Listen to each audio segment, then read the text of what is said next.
other boys, right?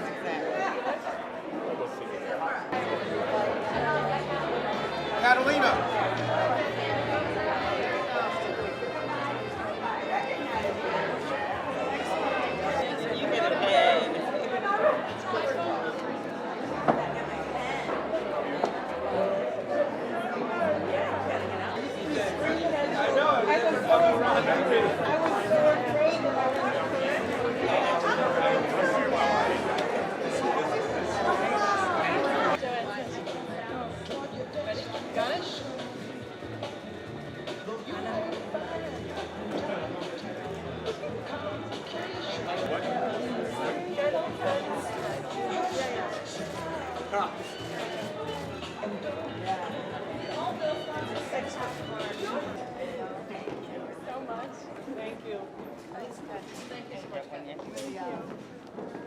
The architect of much of this, so thank you. Liz.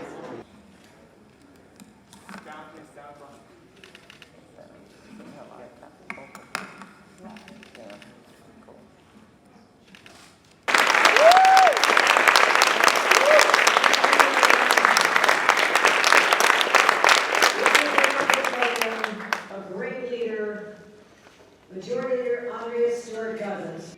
Rich white women will always find a way to secure an abortion. They always did. So this is also an attack on poor women, an attack on black and brown women, an attack on new New Yorkers. It's intentional, it's unrelenting, it's the continuation of the Republicans' assault on women's right to an abortion. And it's been happening steadily and aggressively with each passing year. If a woman is wanted in another state, this is what we're talking about. This is how scary this gets. This is not some futuristic film or book, science fiction. No, if a woman is wanted under criminal charges in another state, we're going to take steps to protect them from extradition. They're already having to come from other states. Western New York Planned Parenthood, busy taking women seeking access from the state of Ohio just 3 hours down the road. That's just the beginning, my friends. That is just the beginning. We also know we have to protect these centers. So we allocated $10 million in grants for reproductive health care centers because we've already seen the threats of anti-abortion violence. And the climate out there is just getting more extreme every single day, and it's only going to get worse. What they and their staffs have to endure, and when there have been assaults and threats, I have gone to these clinics just to lend my support. And in my home in Buffalo, I live down the hall from an older couple who, when they learned we were going to be taking these steps a few weeks ago, the woman hugged me tightly. And I asked her why this was so personal to her. And she said, because my husband, doctor down the hall from me, had been an abortion provider before 1970. And she says, I was his nurse.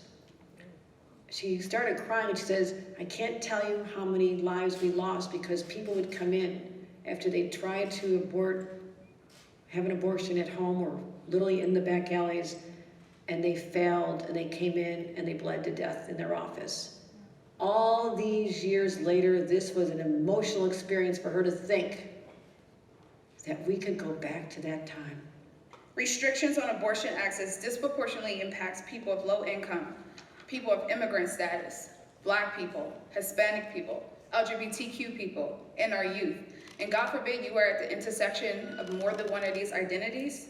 We know that all around reproductive health care is a challenging experience at any juncture of your life. Here in New York State, as we've all been hearing, the protection of abortion rights is enshrined in the law, and today these legal rights are being bolstered. New York is and continues to be a beacon of hope, a safe harbor, a sanctuary. 26 states, home to more than half of the population of reproductive age in this country, are poised to further roll back abortion rights. If this happens, many states will not permit exceptions for pregnancies that result from rape or incest. Elections have consequences.